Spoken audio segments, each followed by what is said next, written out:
أسباب الحرب الروسية الأوكرانية، تنبأ كثيرون بأن الصراع عليها قد يشعل الحرب العالمية الثالثة، الجوهرة الخفية التي تلفت أنظار العالم.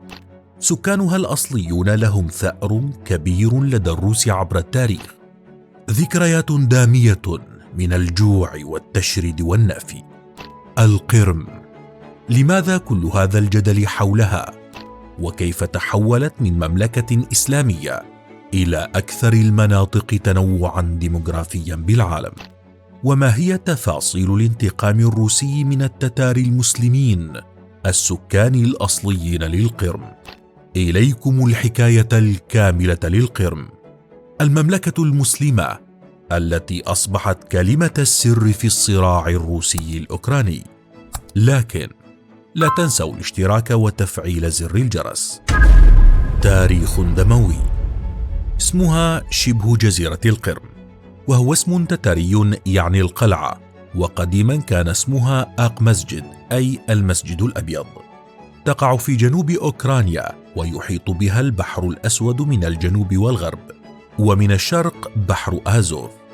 يبلغ عدد سكانها اليوم 2,000,000 نسمة، عبارة عن عرقيات متعددة مثل الروس والأوكرانيين والتتار وتتار القرم والأرمن واليهود والبيلاروسيين واليونانيين، كما تضم الغجر والبلغار والكوريين وألمان البحر الأسود والطليان. اللغة الرسمية فيها هي اللغة الأوكرانية، ويتحدث غالبية السكان اللغات التتارية والروسية، لتشكل هذه المنطقة نوعاً من التمازج الذي لا مثيل له في منطقة أخرى من العالم. فما سر هذه التركيبة السكانية العجيبة؟ سنرجع معكم إلى تاريخ سحيق، إلى عهد دخول الإسلام إلى جزيرة القرم للمرة الأولى، وكان ذلك في عهد مغول الشمال أو القبيلة الذهبية التابعة لباتو بن جنكيز خان. وكانت بلاد القرم آنذاك تضم روسيا وخوارزم والقوقاز وبلغاريا، وتعتبر القبيلة الذهبية من أوائل فروع المغول التي دخلها الإسلام، ويرجع ذلك لإسلام القائد المغولي بركة خان. وقد حافظت بلاد القرم المسلمة على علاقات طيبة مع المماليك في مصر والشام، وتحالف معا ضد البيزنطيين، لكن ذلك لم يدم طويلا. مع تراجع سطوة المغول واشتعال الحرب والفتن بينهم، تفتتت الدولة إلى 5 دول، هي القرم واستراخان وخوارزم وقازان وسيبيريا الغربية، ليستغل الروس ضعف الدولة وتتوجه أطماعهم نحوها. وبالفعل بدأوا هجماتهم الغازية عليها، وتمكن الروس من دخول القرم عام 1783 للميلاد، مستغلين ضعف الدولة العثمانية التي كانت القرم آنذاك تحت حكمها. وقد أحدث الروس فيها المجازر، حتى قدرت أعداد من قتلوهم من مسلمي القرم آنذاك ب350,000. وهنا ظهرت تسمية تتار القرم للمرة الأولى في التاريخ، وهي تسمية لا علاقة لها بالمغول تحديدا، بل تعود للروس الذين أطلقوا هذا الاسم على كل المسلمين في تلك البلاد، بغض النظر عن عرقيتهم، سواء كانوا أتراكا أو عربا أو مغولا أو غيرهم.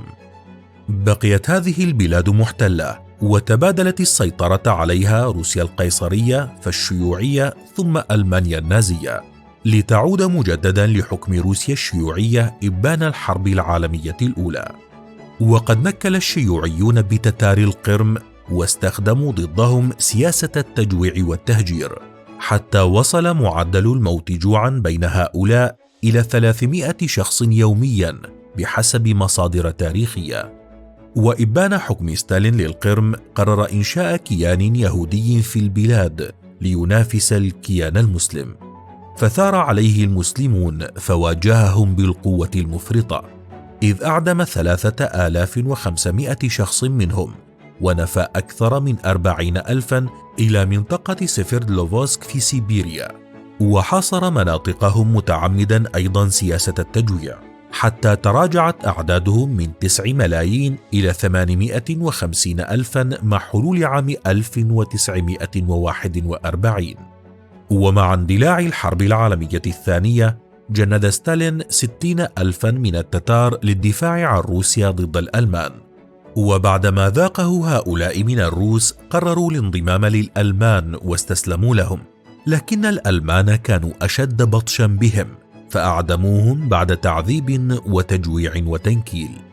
ومع انتهاء الحرب لم تنس روسيا تخلي التتار عنها، فالتفت الروس إلى القرم من جديد، فدخلوا عاصمتهم باغجا سراي ودمروا كل معلم إسلامي فيها، حتى وصل عدد المساجد المهدمة حينها إلى 1500 مسجد تقريبا.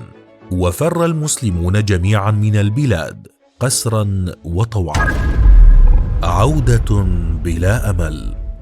عام 1989 فتحت البلاد أمام عودة التتار المسلمين، وذلك إبان اعتراف الزعيم السوفيتي ميخائيل غورباتشوف بمعاناتهم وبأنهم شعب مظلوم كان ترحيلهم خطأ وغير قانوني، وكانت القرم آنذاك جزءا من أوكرانيا. لكن العودة الفعلية لهؤلاء إلى بلادهم كانت عام 1991 بعد انهيار الاتحاد السوفيتي، وكانوا متأملين في استرجاع أراضيهم وممتلكاتهم، لكن الروس كانوا قد أعادوا توطين شعب القرم بالكامل، وباتت البلاد خليطا من اليهود والمسيحيين من برتغال وروس وألمان وعرقيات كثيرة أخرى، فاشتعلت فوضى داخلية إثر الخلافات بين السكان الأصليين والسكان الحاليين. ولم يستسلم التتار المسلمون، حيث أنشأوا هيئة سياسية خاصة بهم كانت بمثابة مجلس أو سفارة للدفاع عن حقوق التتار، وبدأوا بإنشاء المدارس والمساجد من جديد، لكنهم اصطدموا بالعدو نفسه عام 2014، حيث اجتاحت روسيا القرم من جديد وأعلنتها دولة تابعة لها، وأغلقت الصحف ووسائل الإعلام التابعة لتتار القرم، وتم حظر التعليم بلغة القرم أيضا، لتبدأ المعاناة من جديد لسكان أصليين لهذه البلاد تحولوا إلى أقلية لا تتجاوز 20% من السكان الحاليين. القرم اليوم. منذ مطلع عام 2022 باتت القرم محط أنظار العالم بسبب أهميتها العسكرية والاقتصادية والسياحية. فعسكريا تحتوي القرم على قاعدة البحر الأسود في سيفاستوبول، وهي وجهة سياحية محببة للأوكرانيين والروس، خاصة مدينة يالطا ذات الأهمية التاريخية الكبيرة لكل من الروس والأمريكيين والبريطانيين، إذ اجتمعوا فيها بوصفهم المنتصرين بالحرب العالمية الثانية عام 1945 لتحديد مستقبل أوروبا. تضم القرم أراضٍ خصبة وواسعة المساحة تجعلها ذات أهمية زراعية كبيرة، كما تحتوي مخزونا كبيرا من الحديد الخام، إضافة إلى مرفأين مهمين لتصدير الحبوب من شبه جزيرة القرم في كيرش وسيفاستوبول.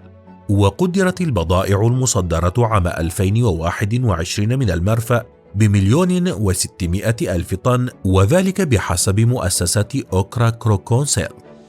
كما تضم القرم عدة معالم سياحية مهمة أثرية وتاريخية، مثل قصر دوابار وقصر فرونتسوف وكنيسة وكاتدرائية فلاديمير وغيرها. كل ما سبق جعل القرم ذات أهمية عظيمة تاريخية وسياسية واقتصادية، تجعلها أحد أسباب الحرب الروسية الأوكرانية، والتي قد تتحول إلى حرب عالمية ثالثة. فهل يعيد التاريخ نفسه؟